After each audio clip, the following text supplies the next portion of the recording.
Hey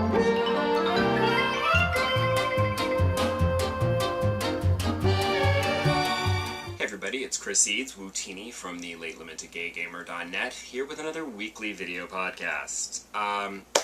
This week I want to start off by talking about a couple of movies that I saw recently. I'd seen one of them by the time I taped last week's, but I forgot to mention it.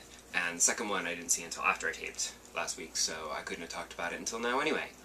Although I guess I could have taped last week's after I'd seen it, but whatever. Anyway, the first movie that I saw was Absolutely Fabulous, which was very funny. I enjoyed it immensely.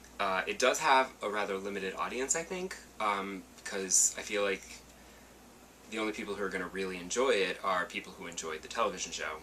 So, I don't know, because, it was great, because, literally everyone who had a bit part in the TV series at some point showed up for at least a scene in the movie. There were also, tons of celebrity cameos.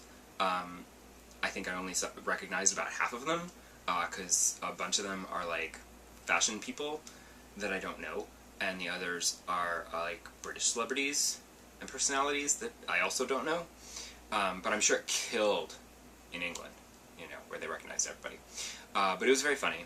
The second movie that I saw was Star Trek Beyond, which I also enjoyed a great deal. Terrific little adventure. Well, it's not little. It was a big, big budget, big spectacle adventure movie. My only complaint about it, I think, is that not crazy about the new director, and I wouldn't mind if they replaced him for the next one, because he had a tendency during action sequences, especially some fight scenes, to use a lot of close-ups and fast-paced, choppy editing, and I couldn't quite tell what I was looking at. And, it does give you the feel of, this kinetic action scene, but if you can't follow what's going on screen, it's not as enjoyable. But that was a great movie, a lot of fun. I do enjoy the Star Trek reboot movies. I know a lot of people have issues with them, but I enjoy them. So there you go. Those are my half-assed recommendations for movies there. As far as gaming, as I said, I didn't start anything new. I've been just playing a little extra whatever. I have gotten back into Dance Central and Wii Fit recently because I've gotten really lazy and out of shape, and it's sad. And I also have a cosplay costume that I need to fit into towards the end of August for FlameCon, and then again in October for New York Comic Con. So, yeah. Pretty much I would like to look a little better in this costume. So, I'll see what I can do. I also have been playing more Pokémon Go lately. But again, I'm just playing it for fun and to catch Pokemon and to take cute pictures of them, since the gyms are just way out of reach now. I know they just updated the game recently, with more warnings of not to do this while you're driving, which, seriously, common sense people, what? Because, honestly, I know it's not good when I do it when I'm walking, and when I cross the street, I always make sure that I'm not looking at my phone when I'm crossing the street. I cross the street, then I go look for Pokemon. But the other thing is that, they're don't trespass. And I'm again, common sense, don't trespass.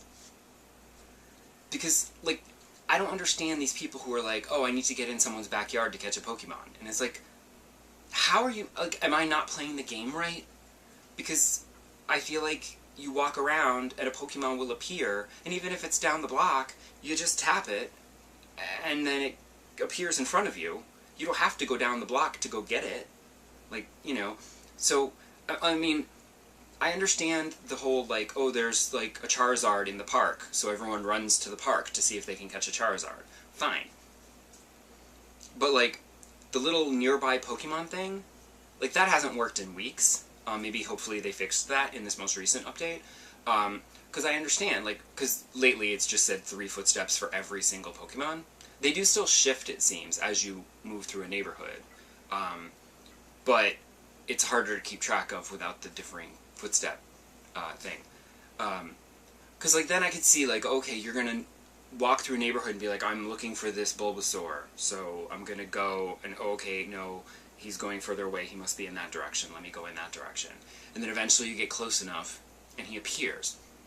But even if he appears in someone's backyard, you don't have to go in their backyard, because as long as he appears on your screen, you can stand in the front of the house and still tap that Pokemon, and it will appear right in front of you, and you can catch it. So the whole trespassing thing, I don't get. Am I playing it wrong? Anyway, I'm not playing anything because, as I have said before, No Man's Sky is coming out in just over a week. Very excited for that. Try not to get too excited. I know I sound like I'm like way excited. I've talked about it in multiple episodes of this thing, and I've taken the day off work. I took the day off work for the previous release that got bumped. So now I'm taking days off so that I can play it here in August, and I'm trying not to get too excited because I'm sure that there will be many problems with the game, and I'm sure that I will not be able to avoid combat, you know, and that's going to frustrate me. There's probably going to be bugs galore. You know, it's a procedurally generated game, and I know they delayed it, and so hopefully they were fixing what bugs they discovered, but I still feel like there's going to be issues, and it's going to need frequent updates, but we'll see. I'm trying to keep my expectations realistic, so that I'm not too disappointed, you know? Also, I don't know how this happened, but there's a new Style Savvy game coming out at the end of August. I don't know where that came from. It's like on the 19th it comes out, and I'm just like, wait, where was this? Like, I knew they were doing a new Style Savvy game, but I had not heard anything confirmed about a US release.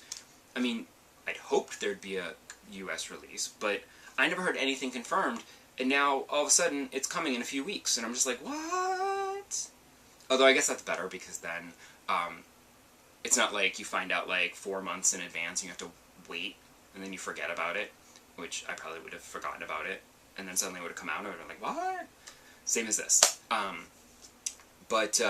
No, it looks great, and I love the Style Savvy games. They're really fun to play. And I look forward to the new clothing lines and everything, and playing dress up again. And now it seems like in this new one, you don't just visit the hair salon or the makeup studio. You can actually run those, so it'll be, instead of just taking your model in there or taking yourself in there to change your hair and makeup, you can actually run the hair salon and the makeup studio, so that just like with your clothing boutique, people will come in and say, I need a haircut, I'm looking for something really stylish, but I want to be a blonde, and I want it really short. And you go, okay, how about this? And then you can do it. And then they'll be like, ta-da! And they'll be like, oh, I love it, thank you! So that seems like fun. It does not appear that there are cute boys in this game. I enjoyed the last game. I enjoyed dressing up the cute boys in the last game. Just because it was variety. You know, instead of dressing up all girls, like, occasionally there'd be a boy, and he'd be like, hey, can you get me an outfit? And I'm like, certainly, you know. It would have been cuter if they'd, like, developed some kind of, like, a romance aspect to the game where, like, you could romance one of the cute customer boys that came in. That would have been really fun. But I've looked at trailers, and I have not seen any boys anywhere, so, oh well. But still fun to play dress up, and I'm greatly looking forward to it. Oh, one last thing I wanted to talk about this week, and that is the NX rumors that have started up again. They seem to have confirmed that the Nintendo NX is going to be some kind of like console portable hybrid, where it's like a portable system that you can then plug into your TV for additional horsepower and remove the controllers so that you can play the game on your TV. This seems weird to me, because also, because it seems like in order to get that kind of, like, I guess it would have like a base station. It would basically be like the Wii U, except that you can take the controller with the gamepad away with you, and it'll store the game on the gamepad, basically. Because right now, like with the Wii U, you could barely go in the other room and keep playing the off-TV play.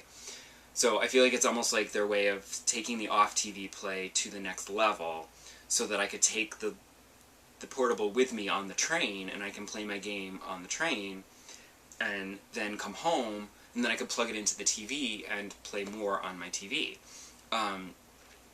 It's going to be very interesting, because if it's going to be a portable like this, then like it's not going to be able to compete graphically with the Xbox Ones and the PS4s, but Nintendo's never been about competing with the graphics, so I don't see how that's a problem.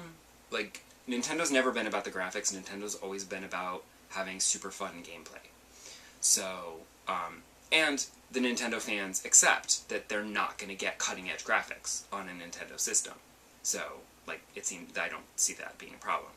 But I'm super intrigued at the idea of a portable hybrid system that you can then also use at home on your TV. We shall see. I'm very intrigued. I don't know when.